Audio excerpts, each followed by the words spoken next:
Kantara chapter 1 ನಟನಿಗೆ big shock. Sabarimala ಚಿನ್ನ ಕಳವು ಕೇಸ್ನಲ್ಲಿ ಇಡಿ ನೋಟಿಸ್ ಕೊಟ್ಟಿದೆ. ಕಾಂತಾರ ನಟ ಜಯರಾಮ್ಗೆ ಇಡಿ ನೋಟಿಸ್ ಕೊಟ್ಟಿರೋದು. ಕಾಂತಾರ ಚಾಪ್ಟರ್ 1 ಸಿನಿಮಾದಲ್ಲಿ ನಟಿಸಿದ ಒಬ್ಬ ನಟನಿಗೆ ಇಡಿ ನೋಟಿಸ್ ಕೊಟ್ಟಿದೆ. ಶಬರಿಮಲೆ ಚಿನ್ನ ಕಳವು ಪ್ರಕರಣಕ್ಕೆ ಸಂಬಂಧಪಟ್ಟಂತೆ ಕಾಂತಾರ ನಟ ಜಯರಾಮ್ಗೆ ಇಡಿ ನೋಟಿಸ್ ಕೊಟ್ಟಿರೋದು. ಚಿನ್ನ ಕಳವು ಕೇಸ್ನ ಪ್ರಮುಖ ಆರೋಪಿಯ ಜೊತೆಗೆ ಜಯರಾಮ್ ನಂಟನ್ನ ಹೊಂದಿದಾರಂತೆ. ಉನ್ನಿಕೃಷ್ಣನ್ ಪೊಟ್ಟಿಯೊಂದಿಗೆ ಜಯರಾಮ್ ನಂಟು ಇದೆ ಅನ್ನೋದು ಗೊತ್ತಾಗಿದೆ. ಆರೋಪಿ ಬಗ್ಗೆ ಮಾಹಿತಿಯನ್ನ ಕೋರಿ ಇಡಿ ನೋಟಿಸ್ ಅನ್ನ ಕೂಡ ಕೊಟ್ಟಿರೋದು. SIT ವಿಚಾರಣೆಯನ್ನ ಎದುರಿಸಿದ್ದಾರೆ ನಟ ಜಯರಾಮ್ ಅನ್ನೋದು ಗೊತ್ತಾಗ್ತಾ ಇದೆ. ಉನ್ನಿಕೃಷ್ಣನ್ ಜೊತೆಗೆ ಯಾವುದೇ ವ್ಯವಹಾರ ಇಲ್ಲ ಅಂತ ನಟ ಹೇಳಿಕೆಯನ್ನ ಕೊಟ್ಟಿದ್ರು.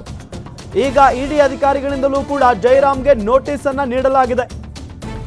ನೋಡಿ, ಕಾಂತಾರ 1 ನಟನಿಗೆ ಬಿಗ್ ಶಾಕ್ ಆಗಿರೋದು. ಈಗ ಜಯರಾಮ್ ಇದಾರಲ್ಲ, ಕಾಂತಾರ ಚಾಪ್ಟರ್ 1 ಸಿನಿಮಾದಲ್ಲಿ ಅವರಿಗೆ ಇಡಿ ನೋಟಿಸನ್ನು ಕೊಟ್ಟಿರೋದು. ಭಾಳ ಹಿರಿಯ ನಟ, ಜೊತೆಗೆ ದೊಡ್ಡ ದೊಡ್ಡ ಸ್ಟಾರ್ ನಟರುಗಳ ಜೊತೆಗೆ ಇವರು ಅಭಿನಯಿಸಿದ್ದಾರೆ ಕೂಡ.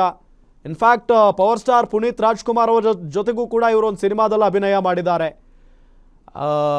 ಅಂದರೆ ಆಲ್ಮೋಸ್ಟ್ ದೊಡ್ಡ ದೊಡ್ಡ ಸ್ಟಾರ್ ನಟರ ಜೊತೆಗೆ ಇವರು ಕಾಣಿಸಿಕೊಂಡಿರೋದು. ಜೊತೆಗೆ ಕಾಂತಾರ ಚಾಪ್ಟರ್ 1ನಲ್ಲೂ ಕೂಡ ಇವರು ಪ್ರಮುಖ ಪಾತ್ರವೊಂದರಲ್ಲಿ ಅಭಿನಯಿಸಿದ್ದಾರೆ. ಸೊ ಈಗ ಶಬರಿಮಲೆ ಚಿನ್ನ ಕಳವು ಪ್ರಕರಣಕ್ಕೆ ಸಂಬಂಧಪಟ್ಟಂತೆ ಅಲ್ಲಿ ಪ್ರಮುಖ ಆರೋಪಿಯ ಜೊತೆಗೆ ಅಂದರೆ ಉನ್ನಿಕೃಷ್ಣನ್ ಏನಿದಾನಲ್ಲ, ಆ ಉನ್ನಿಕೃಷ್ಣನ್ ಪೊಟ್ಟಿಯೊಂದಿಗೆ ಜಯರಾಮ್ ಅವರು ನಂಟನ್ನು ಹೊಂದಿದ್ದಾರೆ ಅನ್ನೋ ಮಾಹಿತಿ.